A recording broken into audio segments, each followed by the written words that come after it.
आप सभी मसीह भाई बहनों को प्रभु यीशु मसीह के नाम में जय मसीह की। परमेश्वर के नाम की स्तुति और महिमा हो। आज का ये दिन दिखाने के लिए परमेश्वर पिता का धन्यवाद। और मैं विश्वास करता हूँ कि परमेश्वर ने आपको और आपके परिवार को सुरक्षित रखा है और संभाला है। हमारे परिवार को भी परमेश्वर ने सुरक्षित रखा है, इसके लिए मैं परमेश्वर का धन्यवाद देता हूँ। और आज के मनन के लिए बाइबल से कुछ बातों को मैं आपके सामने रखना चाहता हूँ, ताकि आप और हम प्रभु यीशु मसीह में मजबूत बने, उसके दूसरे आगमन के लिए तैयार हो जाएं। और जब हम इस पृथ्वी पर रहते हैं, इस पृथ्वी पर रहते हुए हमारे जीवन में आने वाली परीक्षाओं का सामना हम परमेश्वर के आत्मा के द्वारा कर सकें। इसके लिए सबसे ज़रूरी है कि एक विश्वासी को, एक ऐसे व्यक्ति को जो यीशु मसीह पर विश्वास करता है, परमेश्वर के वचनों के आधारित जीवन होना ज़रूरी। हालेलुया। आज मैं जिस विषय को लेकर आप सबके साथ बात करना चाहता हूं वो है परमेश्वर पे भरोसा रखना। देखो, परमेश्वर पे भरोसा रखना केवल ये नहीं है कि यीशु मसीह एक दिन हमारे लिए आएंगे, हमें वापस लेकर जाएंगे। जैसा बाइबल बताती, यीशु ने कहा कि मेरा जाना तुम्हारे उत्तम है, और जब मैं जाऊंगा तो तुम्हारे लिए एक घर बनाऊंगा, एक भवन बनाने जा रहा हूं, और जब भवन बन जाएगा मैं फिर से वापस तुम्हें लेने आऊँगा। हमारे लिए केवल इतना ही भरोसा नहीं है या इतना ही परमेश्वर का कार्य नहीं है, लेकिन इस पृथ्वी पर रहते हुए जब हम जीवन जी रहे हैं तो हमारे जीवन में बहुत बार ऐसे परिस्थितियों का सामना हमें करना पड़ता है। आपको भी कई बार ऐसी परिस्थितियों का सामना आपको करना पड़ता है जब आपके सामने कोई मार्ग दिखाई नहीं देता और आप सोचते हैं कि अब मैं क्या करूं, मेरे जीवन में परेशानी आई है, इससे मैं कैसे बचूं, क्या मार्ग है मेरे लिए। और आप प्रार्थना करते हैं। कई बार जब आपको प्रार्थना का उत्तर आपको जल्दी नहीं मिलता है तो ऐसे में आप शायद निराश हो जाते हैं। लेकिन मैं आज आपको बाइबल से कुछ ऐसे व्यक्तियों के बारे में, कुछ ऐसे लोगों के बारे में बताऊंगा जिन्होंने परमेश्वर पर विश्वास किया और उनके विश्वास के अनुसार परमेश्वर ने परिस्थितियों को बदल दिया। कहने का अर्थ यह है कि जब आप विश्वास करते हैं कि आपके जीवन में परमेश्वर ऐसा काम कर सकते हैं तो वो काम आपके लिए होगा। जब आप विश्वास से परमेश्वर से कुछ मांगेंगे वो आपको मिलेगा। लेकिन विश्वास को लाना बहुत ज़रूरी है। विश्वास आएगा कैसे? विश्वास तब आता है जब आप किसी चीज़ पर विश्वास करेंगे। अगर आप यीशु मसीह पर विश्वास करते उसका विश्वास आपके अंदर आएगा। जब आप बाइबल को पढ़ेंगे, इसमें लिखे हुए बातों पर विश्वास करेंगे तो आपके जीवन में वही विश्वास उत्पन्न होगा। इसीलिए मैंने कहा आज हम सीखेंगे, आज हम समझेंगे परमेश्वर पे भरोसा करना या परमेश्वर पे विश्वास करना। देखिए, एक बाइबल में घटना के बारे में मैं जो आपके ध्यान को ले जाना चाहता हूँ। पहले राजा की किताब और उसके 17 अध्याय, उसके 1 आयत से लेके कुछ बातें हैं, लेकिन मैं आपको सीधे सीधे वहाँ बता देता हूँ कि वहाँ की घटना क्या, फिर मैं एक वचन पढ़ के आपको बताऊँगा। यहाँ पर एलिया के बारे में, जो परमेश्वर का दास एलिया, उसके बारे में लिखा है। अहाब राजा, इज़राइल, जो उस समय का इज़राइल का राजा अहाब राजा के समय की ये बात है। और बाइबल बताती है अहाब राजा इज़राइल के जितने भी राजा उससे पहले हुए थे, आए थे, उन सबसे ज़्यादा परमेश्वर के विरोध में अगर किसी ने काम किया तो वो था अहाब राजा। और अहाब राजा के बारे में इस प्रकार बाइबल बताती है कि उसने दूसरे देवी देवता, यानी कि जो इज़राइल के नहीं थे, उनको भी अपने राज्य में आने के लिए उसने जगह दिया। सिर्फ जगह ही नहीं दिया, परंतु उनके द्वारा आराधना करने के लिए भी उसने अनुमति दी। और परमेश्वर के विरोध में जाकर बाल देव के प्रति जो भी चीज़ें करना था उसने किया, जो कि प्रभु की दृष्टि में बहुत ही गलत था। इस वजह से परमेश्वर ने बाल देवता के और उसके पुजारियों को और अहाब को इस चेतावनी को दिया कि आने वाले दिनों में जब तक परमेश्वर नहीं कहेगा तब तक क्या है, उस देश में अकाल पड़ेगा, वर्षा नहीं होगी, पानी नहीं गिरेगा, ओस नहीं गिरेगा। और एलिया के द्वारा परमेश्वर ने यह भविष्यवाणी करके कहा कि अब इस देश में कोई बारिश नहीं होगी, कोई कुछ भी पानी का नहीं गिरेगा आसमान से, ना ही ओस पड़ेगी। लेकिन परमेश्वर अपने दास एलिया को नहीं भूला। वहाँ सबके पास अकाल पड़ा, सबके घर में अकाल, सबके खेतों में अकाल, उस पूरे राज्य में अकाल पड़ा। एलिया भी उस अकाल के समय में था। लेकिन क्या एलिया को परमेश्वर ने छोड़ा? नहीं छोड़ा। परमेश्वर ने एलिया को उस अकाल में भी भोजन दिया, पानी दिया। जब जगत में उस समय के लोगों में पानी की किल्लत थी, भोजन की किल्लत थी, उनको कुछ खाने पीने को नहीं मिल रहा था, तब भी परमेश्वर ने क्या किया? परमेश्वर ने एलिया को भोजन दिया और एलिया के लिए परमेश्वर ने एक मार्ग निकाला। वो मार्ग क्या है? जब हम पहले राजा की किताब उसका 17 अध्याय और उसका 2 वचन पढ़ते हैं, दूसरा आयत पढ़ते हैं, तो देखिए यहाँ पर इस बारे में लिखा है, तब यहोवा का यह वचन उसके पास पहुँचा, यहाँ से पूर्व की ओर जा और करीत नामक नाले में जो यरदन के पूर्व में है छिप जा। एलिया को परमेश्वर ने कहा कि तूने जो भविष्यवाणी मैंने तुझे कहा था करने के लिए तूने किया, अब तू यहाँ से जाके उस फलाने जगह पे, उस जगह पे नाले के पास जाकर अपने आप को छुपा ले, वहाँ छुप जा, क्योंकि मैंने तेरे लिए वहाँ पर पानी का इंतज़ाम किया है। एलिया को परमेश्वर पे भरोसा था और इस भरोसे के कारण एलिया ने जब भविष्यवाणी किया कि अब इस देश में अकाल पड़ेगा, तो एलिया जानता था कि वो परमेश्वर मुझे बचाएगा। और इस वजह से मैं आपको बताना चाहता हूं मेरे प्रियो, जब आपके आसपास होने वाली घटनाएं होती हैं, जब आपको लगता है कि बाकी लोगों के साथ मेरा भी नाश हो जाएगा, मेरे परिवार में या मेरे घर में भी दिक्कतें आएंगी, या मेरे जीवन में परेशानी आ रही है, मेरे लिए क्या मार्ग है, आप याद रखिए, अगर आप परमेश्वर पर विश्वास करने वाले व्यक्ति हैं, अगर आपका विश्वास सच्चा है, आप ये विश्वास करते हैं कि परमेश्वर ने आपको बचाया है और यीशु मसीह के कारण आपका छुटकारा हुआ है, पूरी तरह से अगर परमेश्वर पर आप आश्रित हैं, तो आपके परेशानियों के मध्य में एक समय नियुक्त किया गया, एक जगह नियुक्त की गई है जहां पर परमेश्वर आपकी रक्षा करेंगे। केवल क्या करना, आपको विश्वास करना है। इस वचन का आधारित एलिया चाहता तो क्या करता, कुछ नहीं कर सकता तो चाह के भी। क्या उस अकाल के समय में एलिया के लिए कोई मार्ग था? नहीं, लेकिन परमेश्वर ने पहले से उसके लिए इंतजाम किया कि जाकर उस नाले के पास छिप जा। एक पानी का झरना था वहां पे। केवल पानी ही नहीं था, उसके आगे अगर आप आयत को पढ़ेंगे तो उसके 4 आयत में इस प्रकार लिखा है, उसी नाले का पानी तू पी कर, और मैंने कौवे को आज्ञा दी है कि वो तुझे खिलाए, वहां खिलाए। परमेश्वर ने कौवे को आज्ञा दिया कि एलिया को रोटी का टुकड़ा ला कर दे। वो जिस देश से अकाल नहीं था, उस देश से शायद वो रोटी का टुकड़ा उठाकर एलिया के पास देता। आप सोच कर देखो, एलिया ने कोई मेहनत नहीं कर रहा, ना रोटी बना रहा, ना खेती कर रहा, कुछ नहीं कर रहा है, लेकिन एक कौवे को परमेश्वर ने यह आज्ञा दिया कि मेरे दास एलिया के लिए रोटी लेकर जाओ, भूखा है, उसको रोटी खिला। क्या परमेश्वर आज ऐसा काम नहीं कर सकते? हमारा परमेश्वर आज, कल और युगान युग एक सा परमेश्वर है। वो आज भी अपने प्रिय लोगों की रक्षा करता है, वो आज भी हमारी ज़रूरतों को पूरा करता है। केवल ज़रूरी है हमें उस पर विश्वास रखने की। एलिया के लिए वचन में लिखा है, कुछ दिन के बाद जिस नाले के पास एलिया जाकर छुपा था, वहाँ का पानी पी रहा था, कौवा लाकर रोटी दे रहा था, वो नाला एक समय आया, अकाल के कारण वो नाला भी सूख गया। देखिए, परमेश्वर ने उसे एक नाले के बारे में, नाला का मतलब गंदे नाले का पानी नहीं, वहाँ झरने से निकलने वाला एक नाला था, शुद्ध पानी, वो सूख गया। क्यों? क्योंकि उस झरने का पानी बंद हो गया, अकाल पड़ चुका था। अब जिस परमेश्वर ने उसे नाले का पानी के पास भेजा था, अब वही पानी खत्म हो गया।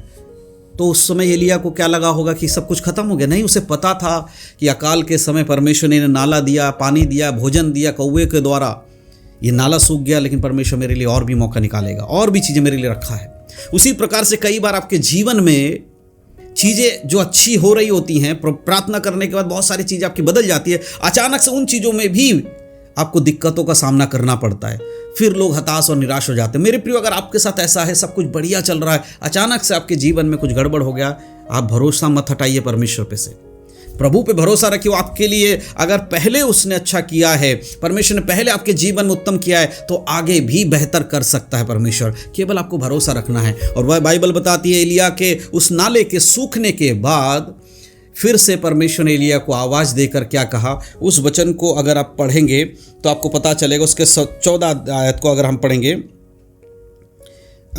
अगर हम उसका 7 आयत में है, 7 आयत में इस प्रकार लिखा है, कुछ दिनों के बाद उस देश में वर्षा ना होने के कारण नाला सूख गया। वो नाला सूख गया, तब यहोवा का यह वचन उसके पास पहुंचा, चलकर सिदोन के सारपत नगर में जाकर वहीं रहे। सुन, मैंने वहाँ की एक विधवा को तेरे लिए खिलाने की आज्ञा दी है।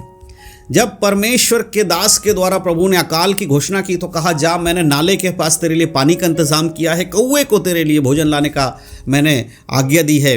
और जैसे उस नाले का पानी सूख गया, कौवे ने भोजन लाना बंद कर दिया, परमेश्वर ने कहा, जा, अब मैं तेरे लिए एक विधवा को चुन के मैंने रखा है, वो तुझे भोजन खिलाएगी। मेरे प्रियो, अगर आपने इस वचन को पढ़ा होगा, 17 अध्याय 18 अध्याय पढ़िएगा आप, पहले राजा किताब को पता चलेगा, पूरा पढ़िएगा। उसमें लिखा है, उस विधवा के घर में एक रोटी के बनाने भर का ही मैदा था, थोड़े से कुप्पी में तेल था। वो खुद खाकर, अपने बच्चे के संग खाकर अपने जीवन समाप्त करने वाली थी। लेकिन परमेश्वर के दास के वहाँ पहुँचने के कारण उस घर में उसके बाद जब तक अकाल ख़त्म नहीं हुआ, उस घर का मैदा कभी ख़त्म नहीं हुआ, उस तेल में से, कुप्पी में से जो तेल था वो कभी ख़त्म नहीं हुआ और निरंतर वो सारे पेट भर के खाते रहे। अगर आपका भरोसा परमेश्वर पर रहता है, प्रभु पर रहता है, परमेश्वर आपके थोड़े चीज़ों को भी इतना बढ़ा देगा कि आप सोच भी नहीं पाएंगे। कई बार ऐसा आपने देखा होगा आपके जीवन में, आप कल्पना नहीं कर पाते, यार मेरे जीवन कैसे हो गया, मैं इस चीज़ को तो मैं समझ ही नहीं पाया, ये कैसे हो सकता है, इतने से चीज़ में इतना बड़ा कैसे हो गया। ऐसे परमेश्वर का आशीष आता है। मेरे प्रियो, जब यीशु मसीह ने 2 मछलियों से और रोटियों को जब भर भर के बनाया, प्रार्थना करके परमेश्वर हाथों में दिया, तो बाद में लिखा है वचन में कि 12 चेलों ने मिलकर 12 टोकनियों को भर के उठाया। हालेलुया। तो हमारा परमेश्वर जो हमारे पास है उसको ही बढ़ा देता है, सिर्फ हमें विश्वास रखना है परमेश्वर पे। इसीलिए मैं आप लोगों से कहना चाहता हूं, परमेश्वर पे भरोसा कीजिए। जो परमेश्वर पे भरोसा करेगा, परमेश्वर आपके लिए इंतजाम करेंगे। एक और उदाहरण मैं आपको देना चाहता हूं। उत्पत्ति की किताब 22 अध्याय में परमेश्वर ने अब्राहम से कहा कि तू अपने बेटे इसहाक का बलिदान कर, उसे होम बलि करके चढ़ा। आप सोच कर देखिए, जिसको 100 साल की उम्र में एक बेटा हुआ, बुढ़ापे में एक बेटा हुआ, इकलौता बेटा हुआ, और उसी बेटे को परमेश्वर कहता है इसे बलिदान कर दे, मेरे लिए बलि चढ़ा दे। अब्राहम को क्या लगा होगा? बाइबल बताती है कि अब्राहम अपने बेटे के साथ, गधे के साथ, नौकर के साथ उस मोरिया पहाड़ की ओर चला जहां परमेश्वर ने उसे जाने के लिए कहा, और अब्राहम जानता था कि परमेश्वर मेरे लिए मार्ग खोलेंगे। एक अद्भुत बात मैं आपको वहां पर बताना चाहता हूं। अगर आप उत्पत्ति किताब 22 अध्याय को पढ़ेंगे, 22 अध्याय के 7 आयत को अगर आप पढ़ेंगे तो आपको पता चलेगा। वहां पर इस प्रकार लिखा है, इसहाक ने अपने पिता अब्राहम से कहा, हे पिता। उसने कहा, हे मेरे पुत्र, क्या बात है? उसने कहा, देख, आग और लकड़ी तो है, पर होम बलि के लिए भेड़ कहाँ है? इसहाक अपने पिता से कहता है, पिता, हम लोग घर से आग भी लेकर आए हैं, लकड़ी भी लेकर आए हैं, लेकिन हम लोग बलिदान चढ़ाने जा रहे हैं, हमारे पास बलि की वस्तु तो नहीं है। उस पिता के हृदय पे क्या बीती होगी, जिस बेटे के लिए वो बलि चढ़ाने जा रहा, वही बेटा सवाल करा, हमारे पास बलि का वस्तु नहीं है। और इस पिता का भरोसा परमेश्वर पे कितना है वो देखिए। जब परमेश्वर ने अब्राहम को बुलाया कि अपने इकलौते पुत्र को बलिदान चढ़ा, तो परमेश्वर ने नहीं कहा था कि मैं तेरे लिए क्या इंतजाम करूंगा, नहीं बताया था। परमेश्वर ने इतना कहा, अपने बेटे को ले और बलिदान कर, होम बलि करके चढ़ा। लेकिन यहां पर इसहाक का विश्वास परमेश्वर पे, अब्राहम का विश्वास परमेश्वर पे कितना था कि उसने इसहाक को जवाब क्या दिया, ये समझने वाली बात है। उसके अगर आप 8 आयत को पढ़ेंगे तो देखिए, आप पता लगेगा आपको। अब्राहम ने कहा, हे मेरे पुत्र, परमेश्वर होम बलि की भेड़ का उपाय आप ही करेगा। और वे दोनों संग संग आगे चलते गए। देखो यहाँ जो शब्द है, अब्राहम ने इसहाक से कहा कि हे मेरे पुत्र, तू चिंता मत कर, परमेश्वर स्वयं ही होम बलि के लिए भेड़ का इंतजाम करेगा। क्या परमेश्वर ने जब अब्राहम को कहा कि इसहाक का होम बलि करने के लिए इसहाक को बलिदान चढ़ा, तो उसको कहा था परमेश्वर ने कि मैं तेरे लिए एक भेड़ का इंतजाम करूंगा? नहीं कहा था मेरे प्रियो। लेकिन फिर भी अब्राहम का विश्वास परमेश्वर पे था। वो जानता था कि परमेश्वर मेरे पुत्र को बलिदान होने नहीं देगा, क्योंकि परमेश्वर ने वो आशीष दिया है। इतना विश्वास था, वो जानता था कि परमेश्वर मुझे परीक्षा में डाल रहा है, मेरे विश्वास को और परख रहा। परमेश्वर देख रहा कि मैं परमेश्वर में कितना विश्वास करता हूं। कई बार हमारे जीवन में ऐसी परिस्थिति आती है, सब खत्म होने जैसा लगता है, और प्रभु जानता है कि हमारे ऊपर वो कितना बोझ देता। वचन में लिखा है, इतना परीक्षा तुम्हारे जीवन में वो नहीं आने देता कि तुम्हारे सहने से बाहर हो। तो अगर आपके और मेरे जीवन में कोई परेशानी, कोई परीक्षा आती है, तो याद रखना कि हम उसे सह सकते हैं, इसीलिए प्रभु ने आने दिया है। तो इतनी जल्दी मत घबराइए। अब्राहम ने विश्वास के साथ कहा कि हे पुत्र, तू चिंता मत कर, जिस परमेश्वर ने हमें होम बलि के लिए बुलाया है, होम बलि की वस्तु यानी भेड़ का भी इंतजाम वही करेगा। ये कहाँ से उसके मन में आया कि भेड़ मिलेगा? और अंत में हम देखते हैं कि एक झाड़ी में अब्राहम का बेटा जब बलिदान करने अब्राहम जा रहा था, झाड़ी में एक भेड़ को उसने देखा। स्वर्गदूतों के द्वारा बताया गया कि अपने बेटे पर तू चाकू ना चला, उसका बलिदान मत कर, परमेश्वर ने तेरे लिए इंतजाम कर दिया है। इसीलिए मेरे प्रियो, हमें इन बातों को समझना है, बाइबल से इन बातों को देखना है। ये हमारे विश्वास को बढ़ाती हैं। जब हम इनको पढ़ते हैं, इनको समझते हैं, तो हमें पता चलता है कि हमारे जीवन में जो कुछ भी हो रहा है उसमें भी परमेश्वर ने हमारे लिए कुछ रखा है। हमारा परमेश्वर ऐसा नहीं है कि हवा में कुछ कर रहा है। ऑलरेडी परमेश्वर ने अपने लोगों के साथ ऐसे कार्य किए हैं जो हमारे दिल में, हमारे मन में विश्वास को उत्पन्न करता है और परमेश्वर पे विश्वास को, भरोसा को बढ़ाता है। इसलिए मेरे प्रियो, जब भी आपके जीवन में ऐसी कोई घटना या कोई भी बातें आपके अगर जीवन में हो रही हैं, परीक्षाओं में पढ़ रहे हैं, मुसीबत में पढ़ रहे हैं, दुख में पढ़ रहे हैं, आपको प्रभु के ऊपर विश्वास करना है, भरोसा करना है। ये 2 घटनाएं मैंने आपको बताई, बाइबल में बहुत सारी घटनाएं हैं। अगर आप शद्रक, मेशक, अबेदनगो के बारे में जानते हैं, उनका विश्वास देखिए कि वो राजा के सामने खड़े होकर कहते हैं कि हे राजा, हम जानते हैं कि परमेश्वर हमें तेरे हाथों से और तेरे धधकते हुए भट्टों से भी बचा सकता है, लेकिन फिर भी अगर परमेश्वर हमें नहीं बचाएगा तो भी हम तेरे बनाए हुए मूर्ति के सामने दंडवत नहीं करेंगे, अपने परमेश्वर के विरोध में नहीं जाएंगे। वो जानते थे कि परमेश्वर बचा सकता है, ये बात उन्होंने बोला और कहा अगर नहीं भी बचाएगा तो भी हम तेरे कहने के अनुसार नहीं करेंगे। तो हमें जानना है, हम जानते हैं कि हमारा परमेश्वर हमारे लिए मार्गों को खोलेगा। अगर जानते हैं तो उसमें स्थिर बने रहना है। हालेलुया। मेरे प्रियो, आज के समय में बाइबल को पढ़ना, उसको समझना बहुत ज़रूरी है। और आज के इस वचन के द्वारा मैं विश्वास करता हूँ कि आप लोगों के जीवन में एक ऐसा अनुभव आया है, ऐसी बातों को आप जान पाए हैं जो आपके विश्वास को मजबूत करेगा, जो आपको खड़े रहने में मदद करेगा कि आपके जीवन में आने वाली परीक्षाओं में भी आप स्थिर रह सके, प्रभु के साथ चल सके। परमेश्वर एलिया के जैसे आपकी रक्षा करे, अब्राहम के जैसे परमेश्वर आपकी रक्षा करे, अब्राहम के जैसे परमेश्वर आपके हर एक बातों में आशीषित करे। मैं विश्वास करता हूं, विश्वास करने वालों के लिए सब कुछ संभव हो जाएगा। हालेलुया। तो मैं विश्वास करता हूं कि आज के वचन के द्वारा जो बातें मैंने आपको बताया, आपको समझ में आया है। मेरे प्रियो, प्रार्थना करिए, जब भी आपके जीवन में कुछ भी परेशानी आए, प्रभु के सामने रखें, प्रभु से मांगे और प्रभु से कहें, परमेश्वर ज़रूर आपके लिए कार्य करेंगे। आइए एक क्षण मैं आपके लिए प्रार्थना करूंगा, उसके बाद हम लोग आज के इस वीडियो को समाप्त करेंगे।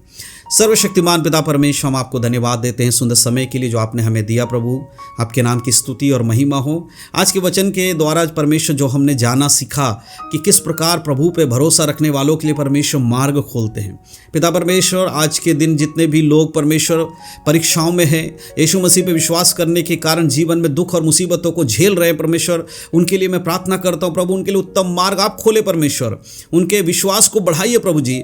आज के वचनों को सुनने वाले लोगों के हृदय में विश्वास उत्पन्न हो जाए परमेश्वर, और वो अब्राहम के तरह, एलिया के तरह, इसहाक के तरह मजबूत होकर खड़े रहें और ये विश्वास करें कि परमेश्वर हमारे लिए नया मार्ग खोलेंगे। हमारी आंखों के सामने सब कुछ बंद होता हुआ दिख रहा है, लेकिन प्रभु कहता है मैं तेरे लिए और द्वार खोलने वाला हूं। परमेश्वर पिता, प्रियो के लिए मैं प्रार्थना करता हूं यीशु मसीह के नाम से प्रभु जी, बंद दरवाजे यीशु के नाम में खुल जाए परमेश्वर पिता। इनके विश्वास को प्रभु जी आप बढ़ा दें और आपकी महिमा के लिए इस्तेमाल करें पिता।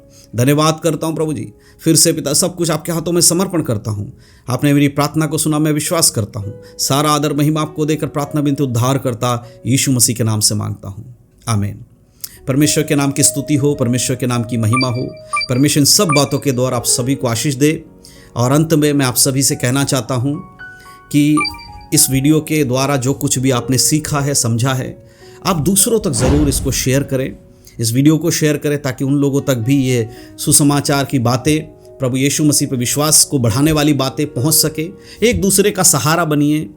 मैं जिस प्रकार आपको परमेश्वर के वचनों से सिखा रहा हूँ, बातों को बता रहा हूँ, आप शायद प्रचार नहीं कर रहे हैं, आप शायद सेवा नहीं कर रहे हैं, लेकिन एक वीडियो को शेयर करके आप उस कार्य में भागी हो सकते हैं। तो ज़रूर आप इस वीडियो को शेयर कीजिएगा।